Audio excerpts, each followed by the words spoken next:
Hello students, welcome again. कैसे हैं आप सब लोग? होप कि आप सभी अच्छे हैं, स्वस्थ हैं। स्टूडेंट्स, लॉकडाउन का टाइम है। थोड़ा सा कोरोना वायरस के कारण बड़ी हमारे सोसाइटी में, हमारी कंट्री में बड़ी दिक्कतें पैदा हो रही हैं। तो जितना हो सकता है आप सेफ रहें, अपने आप को बचाए रखें। तो स्टूडेंट्स, आज हम जिस चैप्टर के साथ डील करने वाले हैं, that chapter is current electricity.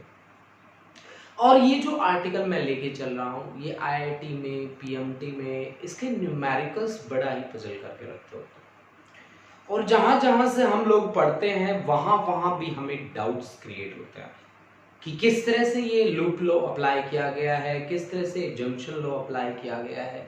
इन सभी प्रॉब्लम के साथ आज हमें डील करना है।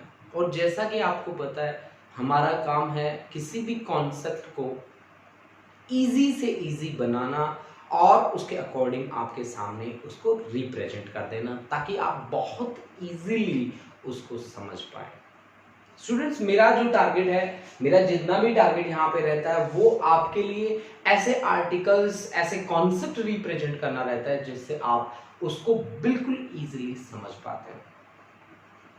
तो आज मेरे पास वही एक आर्टिकल है जिसका नाम है किरचॉफ लॉ। देखो बच्चों, सबसे पहला मेरे पास बेसिकली दो लॉ है यहाँ पे, जिसमें से फर्स्ट लॉ जिसका नाम है करंट लॉ और जंक्शन लॉ, सेकंड का नाम है वोल्टेज लॉ और लूप लॉ। लूप का मतलब होता है क्लोज पाथ, ठीक है, पूरी तरह से बंद जो होता है उसको हम लूप बोलते हैं, लूप लॉ है, ठीक है। और वोल्टेज भी उसका नाम रखा गया है क्योंकि वहां से हम कहीं ना कहीं summation v is equal to 0 रखते होते हैं। स्टूडेंट, हालांकि ये दोनों के दोनों रूल्स बड़े इजी हैं, बट बुकिश लैंग्वेज जो है वो इनको बड़ा डिफिकल्ट बना देती है, ठीक है। तो देखते हैं कि हम इसको कैसे ब्रेक कर सकते हैं। इससे पहले हमने फर्स्ट पार्ट को कंप्लीट किया है करंट इलेक्ट्रिसिटी के, और करंट इलेक्ट्रिसिटी का फर्स्ट पार्ट हमारा सेल्स तक जाके रुक जाता है, ठीक है। सेल्स के बाद मैं किरचॉफ के लॉ से स्टार्ट कर रहा हूं, उन्हीं पे बेस होके मैं डिफरेंट सर्किट डायग्राम्स भी सॉल्व करके चलूंगा। तो स्टूडेंट, स्टार्ट करते हैं इस कॉन्सेप्ट को, जिसमें फर्स्ट है किरचॉफ्स फर्स्ट लॉ जिसका नाम है करंट लॉ और junction law. Kirchhoff's first law या first rule is known as current law और जंक्शन लॉ। देखो बच्चों, जो यहां पे नेमिंग करी गई है 100% श्योर है वो नेमिंग आपकी कहीं ना कहीं डेली लाइफ से जुड़ी हुई है, ठीक है। वो नेमिंग आपकी कहीं ना कहीं डेली लाइफ से जुड़ी हुई है। तो यहां पे एक वर्ड यूज हुआ है जंक्शन, यहां पे एक वर्ड यूज हुआ है जंक्शन। मैं किस तरह के जंक्शन को जानता हूं? मैं रेलवे जंक्शन को जानता हूं भाई।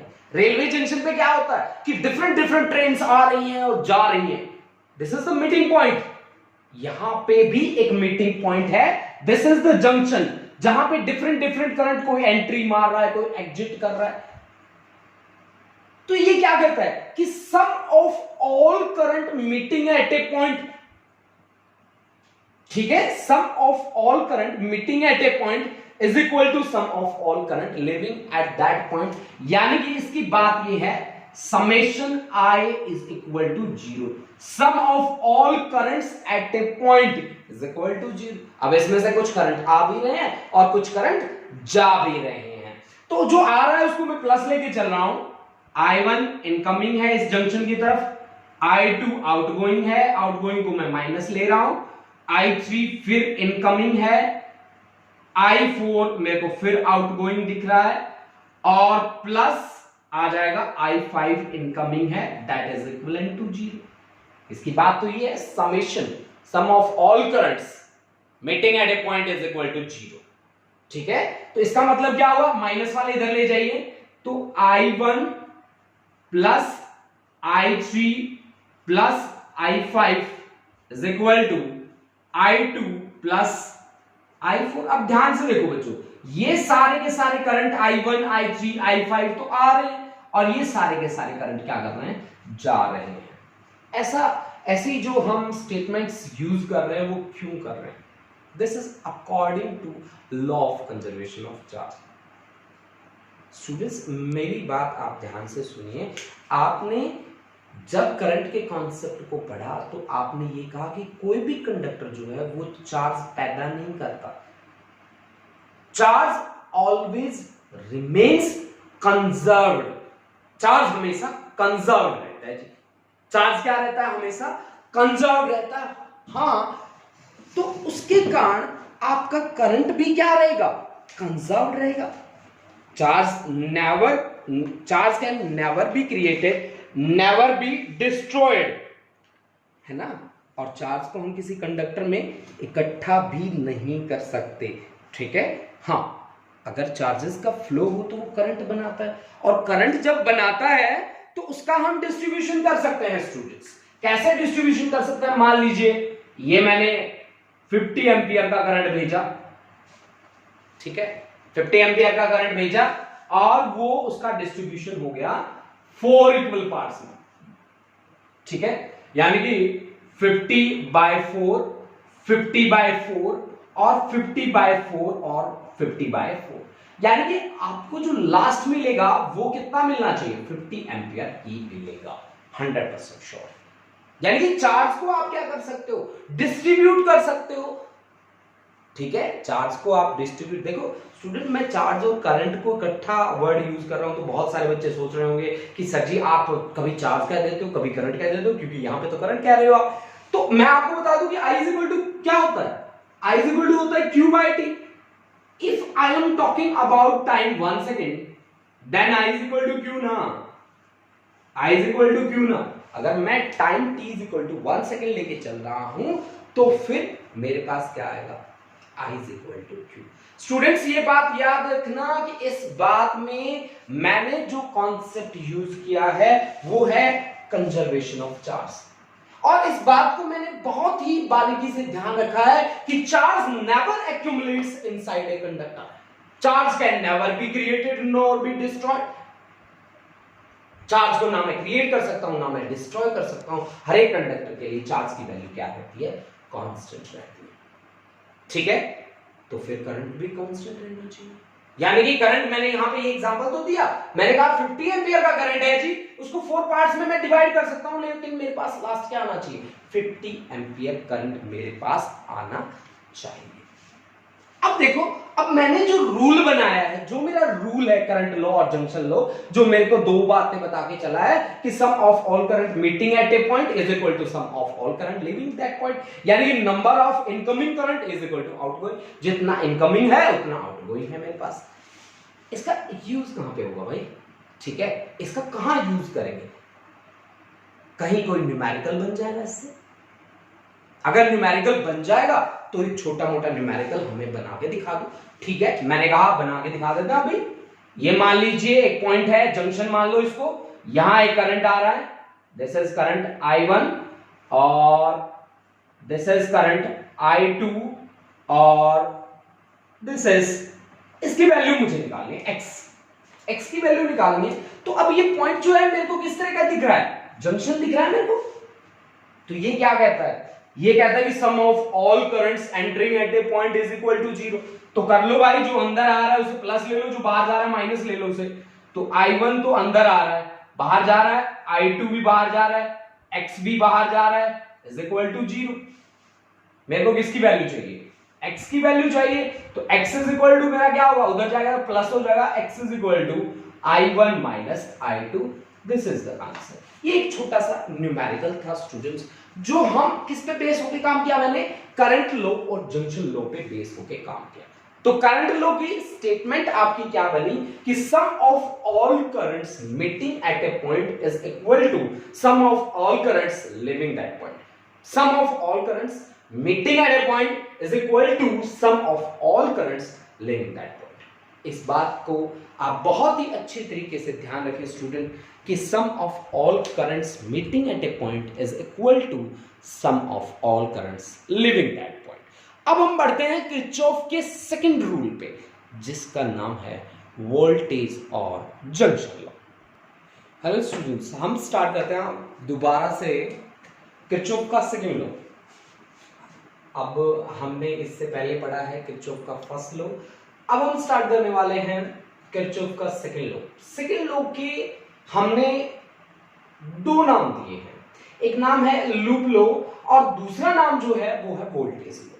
तो लूप का मतलब क्या होता है? लूप का मतलब होता है क्लोज पाथ, ठीक है। वोल्टेज में हमें वोल्टेज निकालनी है, कैसे? इसकी स्टेटमेंट से ज्यादा जरूरी जो बात है वो बात है इसकी एप्लीकेशन पे, इसको अप्लाई कैसे करना है। अगर आप वो सीख जाते हो तो आपकी बातें बन जाती हैं। लेकिन फिर भी एक बार इसकी स्टेटमेंट्स पढ़ लेते हैं। वो कहता है कि algebraic sum of all voltage including resistors and cells is equal to in a close loop is equal to 0। यानी कि algebraic sum of changes in potential around any closed loop involving resistors and cells is equal to 0। यानी कि इसकी statement की बात है summation of V is equal to 0, ठीक है। sum of all EMFs, इसको ऐसे भी बोल सकते हैं आप, sum of all EMF in a closed loop is equal to 0। देखो स्टूडेंट, इस कॉन्सेप्ट को करने का अपना एक तरीका है, मैंने भी अपना एक तरीका इन्वेंट किया है। अगर आप मेरे तरीके से चलते हो तो आप बहुत इजीली लूप लो अप्लाई कर सकते हो, ठीक है। मैं इसको किरचॉफ्स लूप लो, केएलपी बोलता हूं मैं इसको, किरचॉफ्स लूप लो, लूप लो KLL, या किरचॉफ वोल्टेज है KVL, ठीक है। KVL हम इसको बोलते हैं, किरचॉफ वोल्टेज। अच्छा, मैंने रूल क्या बनाया? मान लो मेरे को एक बैटरी दे रखी है, मैंने स्टार्टिंग कर दी है, यहां पे मैंने एक बैटरी दे रखी है और मैं जा रहा हूं प्लस से माइनस की तरफ। मेरी जो मूवमेंट है ये है बैटरी की डायरेक्शन, ये है माय मोमेंट। मेरी जो मोमेंट है वो है प्लस टू माइनस, प्लस से लेकर माइनस तक, ठीक है। यानी कि आपका जो डायरेक्शन है नेगेटिव पे खत्म हुआ है, यानी कि मेरा जो डायरेक्शन है वो नेगेटिव प्लस से माइनस पे खत्म हुआ है। And take potential minus V, take potential minus V। अगर आपको पोटेंशियल क्या लेना है? माइनस V लेना है। If there is a battery and your moment is as like that, ये प्लस ये है माइनस और आपकी मोमेंट है इससे ऑपोजिट, यानी कि आप प्लस पे जा रहे हो तो आपके लिए प्लस V रहेगा, आपके लिए क्या रहेगा? प्लस V रहेगा। अब बात आती है करंट और रजिस्टर्स। मान लीजिए थर्ड रूल में देखिए, आप थर्ड में आ जाइए। थर्ड में मेरी क्या बात है? ये मेरे पास एक रजिस्टर है जिसका रेजिस्टेंस है R, इसमें करंट का फ्लो जो है वो इस डायरेक्शन में है, I करंट का फ्लो हो रहा है, यहां पे I करंट का फ्लो। मान लीजिए मैं जिस डायरेक्शन में करंट का फ्लो हो रहा है उसी डायरेक्शन में मैं चल रहा हूं, मेरी मूवमेंट की डायरेक्शन और करंट के फ्लो की डायरेक्शन सेम है, तो आपको क्या लेना है अब? Minus of I into R, minus of I into R। Wait students,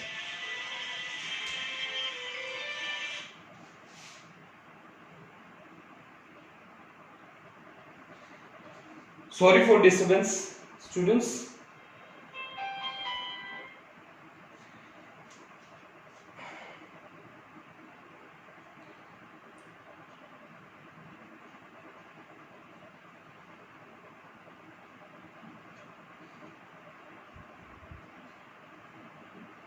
okay, हमने क्या कहा कि अगर करंट और रेजिस्टेंस की सेम डायरेक्शन है तो माइनस IR। फोर्थ हम रूल लिख देते हैं जो इसका ऑपोजिट बना देते हैं कि अगर हमारे पास ये एक रेजिस्टर है जिसमें से करंट का फ्लो वही I फ्लो हो रहा है, रेजिस्टेंस है R, और हम चल रहे हैं इससे ऑपोजिट, तो आप क्या ले लेंगे value? Plus I into R। किसी भी क्लोज लूप के लिए आप क्या ले लेंगे? Plus IR। अगर करंट और आपकी डायरेक्शन डिफरेंट है, अपोजिट है, तो आप ले लेंगे प्लस IR। अब इस बात पे बेस होके क्यों ना हमें जो न्यूमेरिकल दे रखा है, जो यहाँ पे एक सर्किट डायग्राम हमें बना के दे रखा है, क्यों ना उसको सॉल्व किया जाए हमारी इन्हीं बातों को फॉलो करके। चलो ठीक है, पहले नेमिंग करते हैं, यहां से नेमिंग करना शुरू करता हूं मैं। A B C D E F. अब अपने रूल्स याद रखना है भाई, सबसे बड़ी बात है अपने रूल्स जो हैं वो आपको याद होने चाहिए। अपने रूल्स अगर आपको याद है तो फिर हम केवीएल बड़ा इजीली खेलेंगे, है ना। देखिए कैसे हम खेलते हैं केवीएल। चलो स्टार्ट करते हैं। आप कोई भी लूप ले लो, जो लूप आपको चाहिए वो ले लो, आपकी मर्जी है, बस पाथ क्लोज होना चाहिए। मान लीजिए मैं ए से लेकर बी तक जा रहा हूं, बी से फिर मैं सी पे जाऊंगा, सी से फिर मैं डी पे जाऊंगा और डी से फिर मैं ए पे जाऊंगा। ये मैंने लूप लिया है जी, ठीक है, ये मैंने लूप लिया है, ठीक है। आपकी मर्जी है, आप जोन सा भी लूप लेना चाहें वो ले सकते हैं। ए से बी आप जाएं, क्या यहां पे कोई सेल कोई रेजिस्टर लगा है? नहीं लगा, चलो फिर इसको भूल जाओ। अब बी से सी जाओ, बी से सी जब आप जा रहे हो तो करंट की डायरेक्शन में चल रहे हो और रेजिस्टेंस भी है, तो करंट की डायरेक्शन में आप कैसे जा रहे हो? ए से बी, बी से सी, मतलब आप ऐसे जा रहे हो, ऐसे, ठीक है, ऐसे आप जा रहे हो। तो ए से बी, बी से सी जाओ, करंट की डायरेक्शन है तो I2 इनटू रेजिस्टेंस है R3। आप किसकी डायरेक्शन में जा रहे हो? करंट की डायरेक्शन में आप जा रहे हो, लो जी माइनस ले लो, ठीक है। अब जाओ जी आप सी से डी, चला गया। अब डी से जाओ ए, सी से डी कोई रजिस्टर नहीं, कोई सेल नहीं, भूल जाओ उसको। अब डी से लेकर ए तक जाओ तो पहले पड़ाव में मेरे पास वी आया और मेरा वी किस पे खत्म हो रहा है? प्लस पे खत्म हो रहा है। देखो ध्यान से, अगर मैं जा रहा हूं और वो प्लस पे खत्म हो रहा है तो आपको क्या लेना है? प्लस, तो फिर प्लस V1, ठीक है जी। अब देखिए आगे देखो, जो करंट की डायरेक्शन है वही उसी डायरेक्शन में मैं चल रहा हूं तो माइनस ले लो, I1 R1, आगे भी मैं करंट की डायरेक्शन में हूं तो minus I1 R2, that is equal to 0, that is equal to 0। This is the way we can apply loop law और वोल्टेज। अब आप अपनी मर्जी से कोई भी लूप लो उठा लीजिए, कोई भी लूप उठा लो, इसमें से बताओ आप क्या उठाना चाहते हो। चलो मैं मान लो डी से ई जा रहा हूं, मर्जी है आपकी, डी से ई से मैं एफ जा रहा हूं, एफ से मैं ए और ए से मैं वापस डी पे जा रहा हूं। डी से ई कोई सेल नहीं, कोई रजिस्टर नहीं, तो फिर हमारे वाले लो की कोई बात नहीं, ठीक है जी। अच्छा ई से अब मैं एफ जाता हूं, ई से एफ जाता हूं तो करंट की डायरेक्शन कौन सी है? करंट की डायरेक्शन तो ये है और मेरी डायरेक्शन कौन सी है? ये वाली मेरी डायरेक्शन। तो करंट की और मेरी अपोजिट डायरेक्शन हुई, अपोजिट डायरेक्शन हुई तो प्लस ले लीजिए, प्लस I3 R4, ठीक है। अब देखिए वोल्टेज के लिए, देखिए मैं प्लस से माइनस जा रहा हूं तो फिर माइनस ले लो, V2 ले लिया। F से A कोई सेल नहीं, कोई वायर नहीं, तो कोई बात नहीं, ठीक है। A से D जाओ, आप करंट के अपोजिट चल रहे हैं ना, तो फिर प्लस ही लेके चलिए I1 R2 और प्लस ही लेके चलिए I1 R1। अब आप कहां जा रहे हैं? प्लस से माइनस, तो फिर आपका minus V1, that is equal to 0। This is the way we can apply the loop law. Students बहुत इजी बताया मैंने आपको अप्लाई करना। अगर आप मेरे अकॉर्डिंग परफॉर्म करते हैं 100% श्योर आपके लिए बहुत ही इजी होने वाला है ये, ठीक है। तो जिसकी मैंने बात करी अभी वो लूप लॉ था, या वोल्टेज लॉ भी बोलते हैं आप इसको। इसके कुछ रूल्स जो मैंने बनाए थे आप उनको फॉलो करिए, आपके न्यूमेरिकल बड़े इजी होने वाले हैं। एक्चुअल में ऐसा होने वाला है क्या, हमें खुद को चेक करना चाहिए। अब हम खुद को चेक कैसे कर सकते हैं? न्यूमेरिकल को सॉल्व करके। क्यों ना एक न्यूमेरिकल उठाया जाए और उसको सॉल्व किया जाए। चलो स्टूडेंट्स एक न्यूमेरिकल उठाते हैं, सॉल्व करके देखते हैं कि क्या हमने जो वर्क किया है सच में जितना मैं कह रहा हूं इतना इजी है या नहीं है। हाँ जी, मैंने एक न्यूमेरिकल लिया है, पहले ड्रॉ कर दिया ताकि आपका टाइम वेस्ट ना हो। इस तरह से मेरे को एक 5 वोल्ट का यहाँ पे बैटरी लगा रखा है, एक 2 वोल्ट का बैटरी यहाँ पे लगा रखा है, 1 ओम का रजिस्टर यहाँ पे, 10 ओम का रजिस्टर यहाँ पे, 2 ओम का रजिस्टर यहाँ पे। क्वेश्चन में आपसे क्या किया गया है, हमारा टारगेट क्या बना के दिया इन लोगों ने कि आप 10 ओम से कितना करंट फ्लो कर रहा है उसकी वैल्यू आप हमें बता दीजिए, ठीक है। ऐसा डायग्राम बना के हमें दे दिया, ना कोई नेमिंग करी, कुछ नहीं करा, ठीक है। और हमें कह दिया कि सॉल्व कर लो यार, ये कोई बात होती है? चलो भाई फिर भी हमें तो करना ही पड़ेगा ना, मजबूरी है यार, करना पड़ता है। चलो करते हैं। सबसे पहले आप देखो कि बड़े वाली बैटरी कौन सी है। बड़े वाली बैटरी है 5 और 2 में से देखो 5 वोल्ट बड़ा है वही सोर्स की तरह काम करेगा, ठीक है, सोर्स की तरह काम करेगा। मान लीजिए इसके कारण यहां पे करंट आ रहा है ना, ये करंट आ रहा है I1 आ रहा है, ठीक है जी। तो यहां इसके पास मान लो ये जंक्शन आया, जंक्शन आते ही करंट क्या हो जाएगा, डिवाइड हो जाएगा। जंक्शन आते ही पैरेलल का कांसेप्ट आ जाता है ना भाई। तो ये मान लो इसके पास I2 आ गया।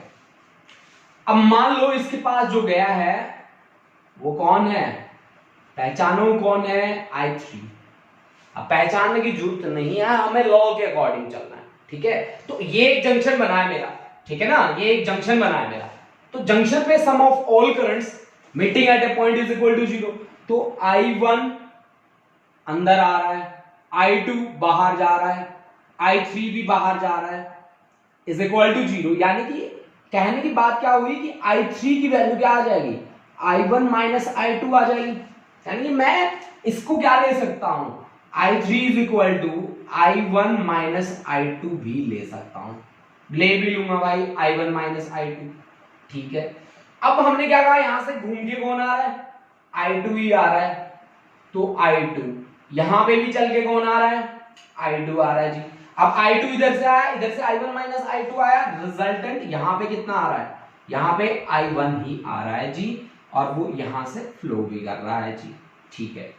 अब आप नेमिंग भी कर लो, आप लिख दो इसको A B C D E F, आपने नेमिंग भी कर दी। अब आपका काम क्या है, आपको वर्क जो करना है वो वर्क करना है किसके अकॉर्डिंग, लूप लॉ के अकॉर्डिंग आपको वर्क करना है, ठीक है। लूप लॉ के अकॉर्डिंग आप चलोगे, बिना लॉ के आप कहीं नहीं जाओगे।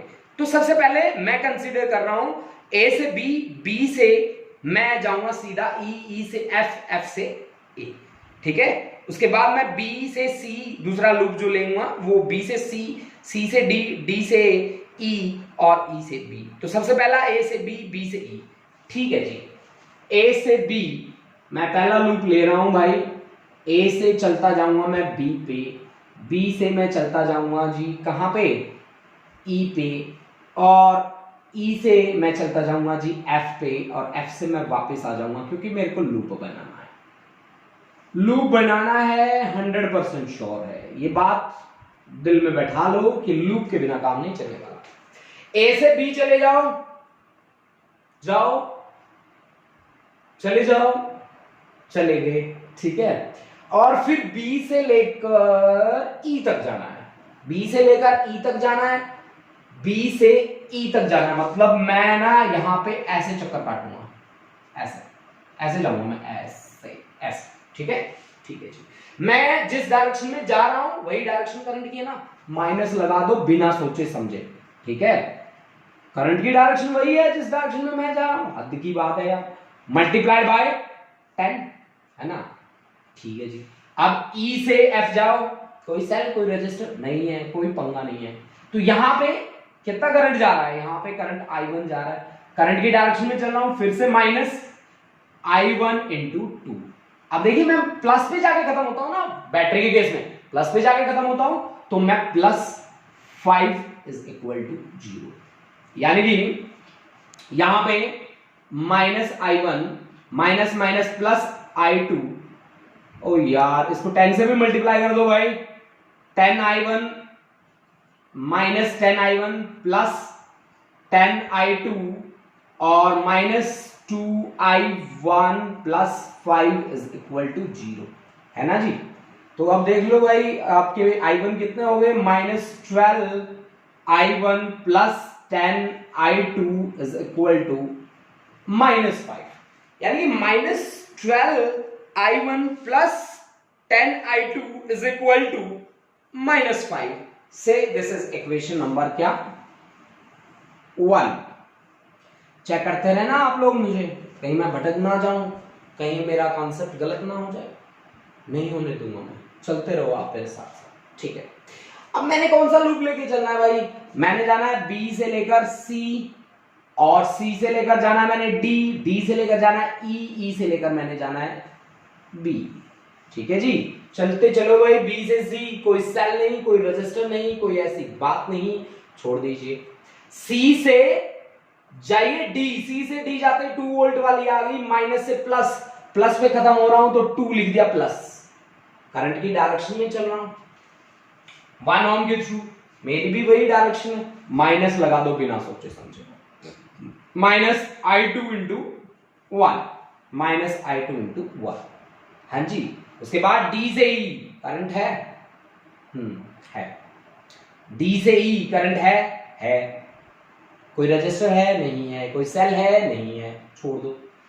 ई से फिर मैं जा रहा हूं बी पे, ई से बी मैं उल्टा चल रहा हूं करंट से, तो फिर प्लस लिख लो, करंट कितना है I1 minus I2 multiplied by 10, that is equal to 0, ठीक है जी। सॉल्व कर लीजिए, 2 माइनस I2 और plus 10 I1 minus 10 I2 is equal to 0, यानी ये बन गया आपका कितना 10 I1 minus 11 I2 that is equivalent to minus 2. Say this is equation number second. 10 I1 minus 11 I2 is equal to minus 2. ये इक्वेशन आपकी आ गई सेकेंड। अब मेरे को क्या चाहिए, मेरे को करंट थ्रू 10 ओम रजिस्टर चाहिए ना मेरे को करंट थ्रू 10 ओम रजिस्टर, उसकी वैल्यू कितनी है I1 माइनस I2, उसकी डायरेक्शन कहां से कहां है, बी से लेकर ई की तरफ उसकी डायरेक्शन है। आप ध्यान से देखिए, मेरे को इसके थ्रू काम करना है ना मेरे को इसको थ्रू, और I1 माइनस I2 की वैल्यू चाहिए मेरे को, तो भाई ये मेरे पास दो इक्वेशन है, ठीक है, और टर्मिनेशन मेथड यूज करूंगा, एक को टर्मिनेट करूंगा, टर्मिनेट करके फिर मैं I1 और I2 की वैल्यूज कैलकुलेट करूंगा और कैलकुलेट करके आपको बता दूंगा। भाई 10 ओम से मेरी वैल्यू कितनी आनी है, 10 ओम से मेरी वैल्यू आनी है I1 माइनस I2 टुवर्ड्स ई उसकी डायरेक्शन होगी, ये वैल्यू मेरी आनी है। क्योंकि डायग्राम मेरे को रब करना है, जिन्होंने डायग्राम नहीं बनाया आप डायग्राम बना लीजिए, मैं अब रब करने वाला हूं और इसको इजीली फिर कैलकुलेट भी करने वाला हूं, ठीक है।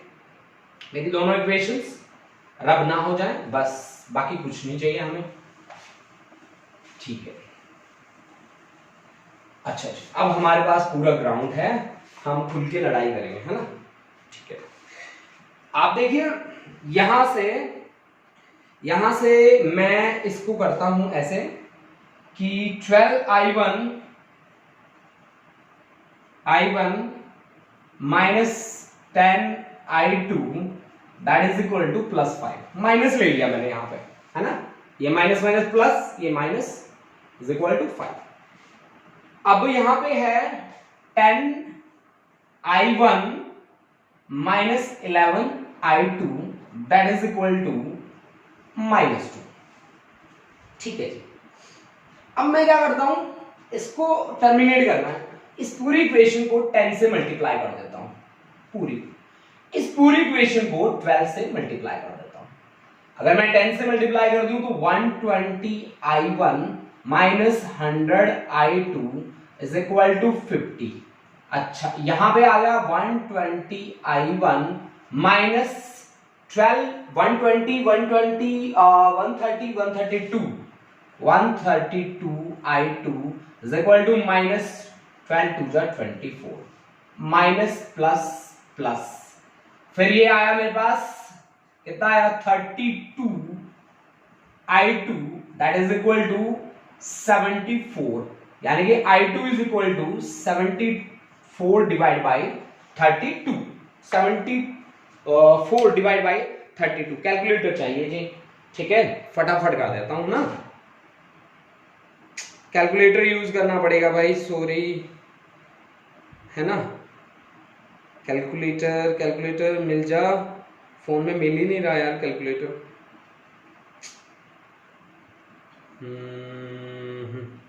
इससे अच्छा तो हम ऐसे ही कर लेते।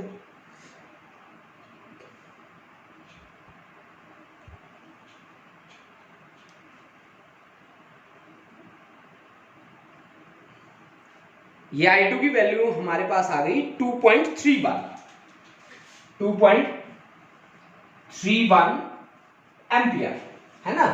अगर I2 की वैल्यू हम इस इक्वेशन में रख दें तो फिर हमारे पास कितना आएगा, 12I1 minus 23.1 is equal to 5, यानी कि 12I1 इज इक्वल टू 28.1, यानी कि I1 is equal to 28.1 divide by 12, 12 2 जा 24, ठीक है। तो 4 बचता है हमारे पास।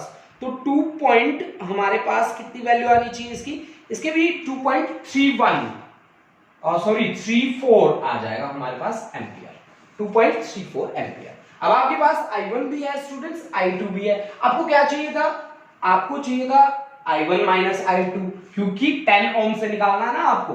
तो I1 का वैल्यू कितना है 2.34, I2 का वैल्यू कितना है 2.31, तो आपके पास आंसर कितना है 0.03 एम्पियर।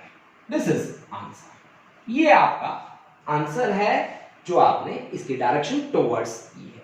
तो स्टूडेंट्स देखिए, अगर हमने अपने कॉन्सेप्ट को बहुत अच्छे तरीके से सीखा है, समझा है, तो फिर कॉन्सेप्ट आपके लिए बिल्कुल इजी होने वाला है स्टूडेंट्स।